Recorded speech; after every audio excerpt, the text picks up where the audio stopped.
السلام علیکم دوستو، کہانی بدبو کے راز کا تیسرا حصہ پیش خدمت ہے۔ میں جو پتہ نہیں کس شہر میں گرفتار اسے یکسر دیکھے جا رہی تھی، چونک اٹھی۔ ہاں نہیں، وہ بول تو میں نے بھی محسوس کی تھی پچھلی بار، مگر میں یہ نہیں جانتی تھی کہ وہ بو کیسی تھی۔ آج تو خیال ہی نہیں کیا۔ میں نے محسوس کیا کہ میں خوفزدہ ہوں، مگر نسرین کے چہرے پہ خوف کی کوئی علامت نہیں تھی۔ وہم ہوگا تمہارا، یہ بچے بھی اسی وہم میں مبتلا ہیں، اس نے سرسری انداز میں جواب دیا۔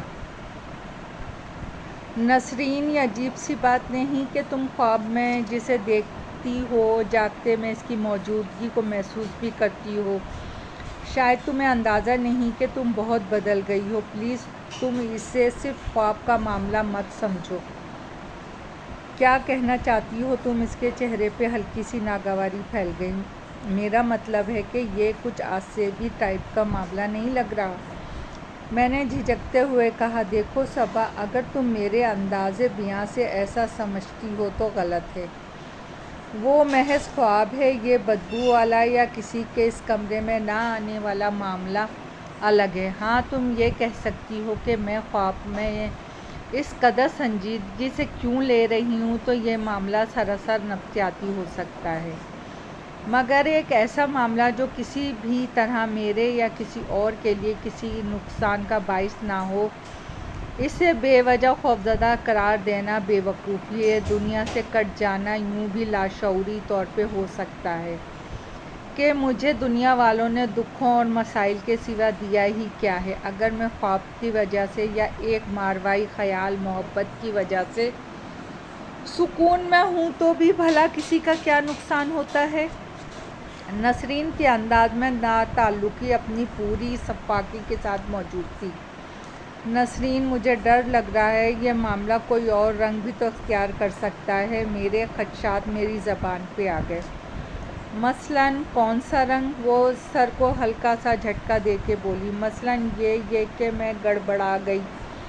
مجھے خود بھی سمجھ نہیں آ رہا تھا کہ میرا خوف کس جانب اشارہ کر رہا ہے۔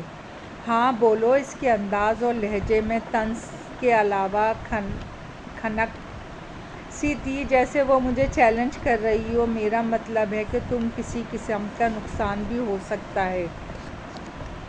آخر میں نے کہہ ہی دیا۔ شاید میرا خوف بھی مجھے اس بات کی تنبیہ کر رہا تھا۔ مجھے کوئی نقصان نہیں پہنچ سکتا، اس نے پر یقین لہجے میں جواب دیا۔ پھر اس نے بڑے والہانہ انداز میں میرے دونوں ہاتھ تھام لیے اور بولی، صبا، وہ یقین کرو مجھے اس قدر چاہتا ہے کہ شاید دنیا کے کسی شخص نے مجھے اتنا نہیں چاہا ہوگا، اور میرا دعویٰ ہے کہ رہتی دنیا تک کوئی مجھے اتنا نہیں چاہ سکتا۔ یہ بات اس نے اس انداز میں کہی کہ میں ایک سرد لہر میرے دماغ کے پچھلے حصے سے نکلی اور پورے بدن پہ محیط ہو گئی، یوں جیسے وہ کسی جیتے جاگتے آدمی کا ذکر کر رہی ہو۔ مجھے صرف ایک ہی خیال نے ہراساں کر دیا تھا کہ کہیں وہ پاگل نہ ہو جائے، اس کی نفسیاتی بیماری بڑھ کے خوفناک روپ اختیار نہ کر لے، اس کی محرومیاں کہیں اس سے یہ جیتی جاگتی زندگی نہ چھین لیں، کہیں وہ نیل کمل کی طرح اس خیالی محبوب کی آواز میں کسی کنویں میں چھلانگ نہ لگا دے۔ نسرین، چھوڑو پلیز، چلو۔ گڑیا حیران ہو رہی تھی کہ ہم بند کمرے میں ایسی کون سی معیوب باتیں کر رہے ہیں، اور چائے کا بھی مزہ نہیں آیا۔ یہ سنتے ہی وہ کھڑی ہو گئی۔ ہم باہر آ گئے۔ ہمیں دیکھتے ہی گڑیا بولی، امی بھائی، ماسی نے کمرے کی صفائی نہیں کی۔ آپ نہ ماسی بدلنے پاگل ہو گئی ہے، اس کی مرضی ہے کہ وہ جس جگہ کی چاہے صفائی کرے گی اور جس جگہ کی چاہے نہیں کرے گی۔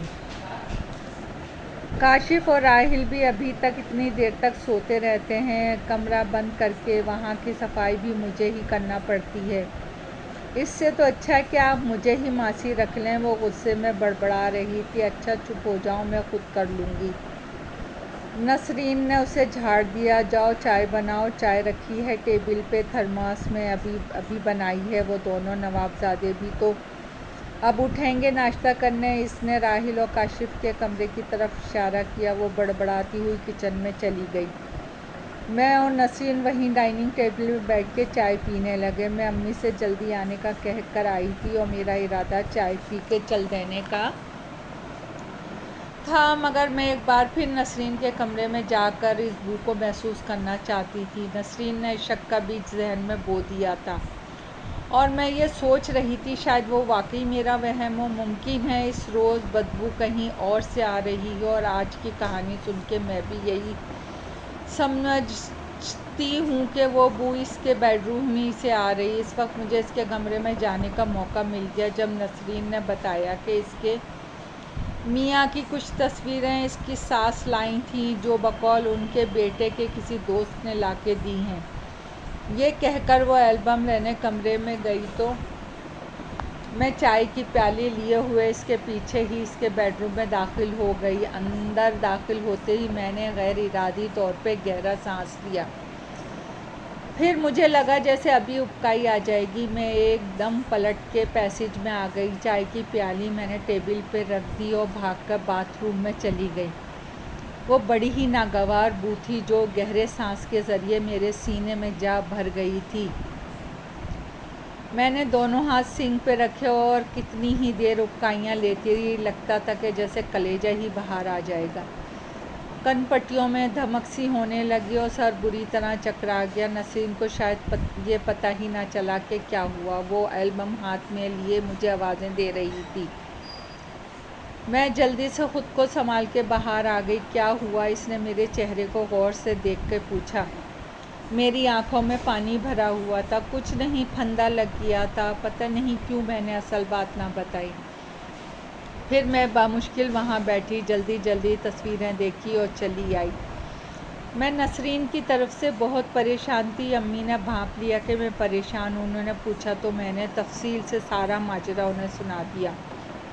انہیں بھی کافی تشویش ہوئی، بلکہ انہوں نے تو ایک دم صاف کہہ دیا کہ وہ گھر یقیناً آسیب زدہ ہے اور نسرین کے لیے خطرناک ہو سکتا ہے۔ نسرین کو چاہے کہ وہ کسی عامل وغیرہ سے مل کے جھاڑ پھوک کروائے۔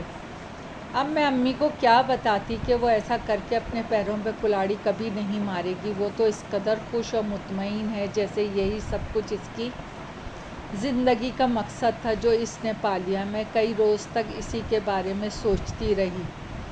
ابھی میں اپنے ذہن سے اسے اور اس کے خیالی محبوب کو نکال نہیں پائی تھی کہ ایک روز اس کا فون آ گیا۔ اس کے لہجے میں بے پناہ خوشی تھی، جیسے اسے کوئی خزانہ ہاتھ آ گیا ہو۔ اس نے مجھے بلایا۔ میں فارغ تھی، امی سے اجازت مانگی تو پہلے تو وہ پریشان ہو گئی ہیں، آخر ماں تھیں، پتہ نہیں کیسے خدشات نے ان کے ذہن میں جنم لیا ہوگا۔ پھر میری ضد پہ اجازت دے دی، مگر یہ کہہ دیا کہ مجھے اس سلسلے میں احتیاط کرنا چاہیے۔ وہ کسی قسم کی پریشانی افورڈ نہیں کر سکتی۔ اور یہ بھی کہا کہ نسرین کو کہنا کہ امی نے بلایا، وہ اسے خود سمجھانا چاہتی تھیں۔ میں نے یہ کہہ کے ان کی پریشانی کم کر دی کہ وہ نفسیاتی مریض ہے اور کچھ نہیں۔ اس خیال نے امی کو کسی حد تک مطمئن کر دیا تھا، وہ بھی اس کے حالات سے واقف تھی۔ میں نسرین کے گھر پہنچی تو اسے دیکھ کے حیرت سے اچھل پڑی۔ وہ آج پہلے سے بھی زیادہ حسین لگ رہی تھی، آج پہچانی ہی نہیں جا رہی تھی۔ بھرا گدریلا ہوا بدن، چمکدار جلد،